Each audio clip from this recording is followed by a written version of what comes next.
Within professions, especially in blacksmithing, a lot of people are wondering what is the Everburning Forge? And in this video, we're going to clear up the confusion. So let's jump into it.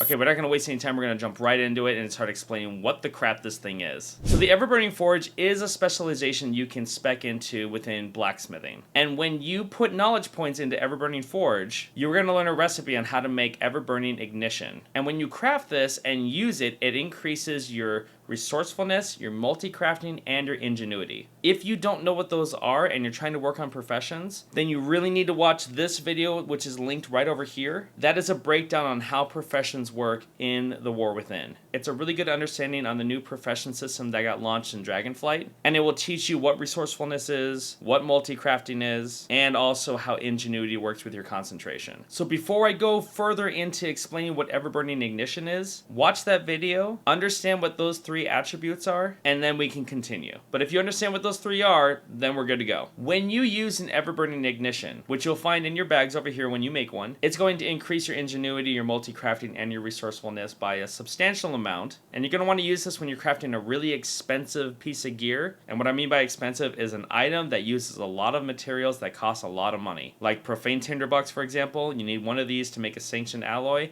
and these cost nearly 8,000 gold on the auction house. So as you can see right here, my resourcefulness is 12%, my multi-crafting is 2%, and my ingenuity is 3%. When I pop one of these Everburning Ignitions, the percentages go up. But why did my resourcefulness go up way higher than my multi-crafting and ingenuity? Well, that's where the sub-specializations come into play. But before we get into those sub-specializations, let's talk about putting knowledge points into Everburning Forge. When you put knowledge into Everburning Forge, you're going to hit certain milestones. And the big thing about these milestones is that they refund 10% of your concentration when you're using concentration to craft an item. So this is linked with your ingenuity, but this is a huge deal because if you're crafting an item that's really important, you should be using concentration. And that's basically what Everburning Forge does when you put knowledge points into it. The sub-specializations are linked to ingenuity, resourcefulness, and multi-crafting. So imaginative foresight, if you put knowledge points into this, then these milestones are going to give plus 10 to ingenuity. And if you look right over here, the ingenuity level that I have is at 234, which gives me plus 7.8%. And that's where we're getting that 8%. It's rounding up. But if I had those extra 10 points, my percentage would be higher, which means I would have a better chance of getting 50% of my concentration refunded back to me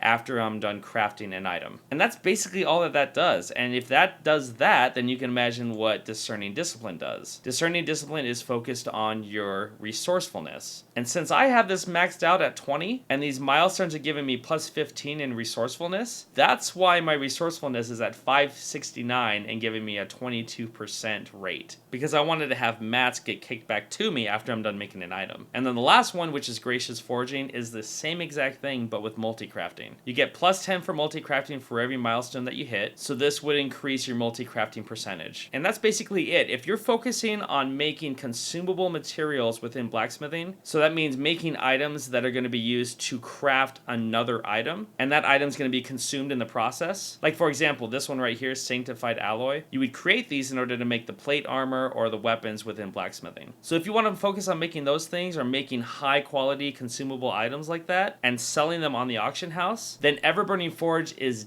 definitely the specialization that you want to focus on. I hope this cleared it up, and if it still doesn't make any sense, then leave a comment down below. I will be happy to explain it in a more simplified version. But again, I can't stress enough how important it is to understand how the profession system works by watching that video that I linked earlier. So if you guys like this video, make sure to give it a big thumbs up and make sure to subscribe to the channel. I'm making a ton of World of Warcraft content these days. I'm also on Twitch. I'm streaming my workouts in the morning in the gym, and then I'm also doing a lot of gaming streaming in the afternoon. And if you guys really like this content and you want to support the work that I'm doing, then make sure to check out my membership options here on YouTube. I have a Conan the Barbarian theme, so my icon that you get is the two snakes coming together over a black sun. And we also have this over on Twitch, so if you want to subscribe to me on Twitch, it's the same thing over there. Links to everything is down in the description below. Having said that, I hope you guys are having a blast with the expansion, and I will catch you guys in the next video. Take care.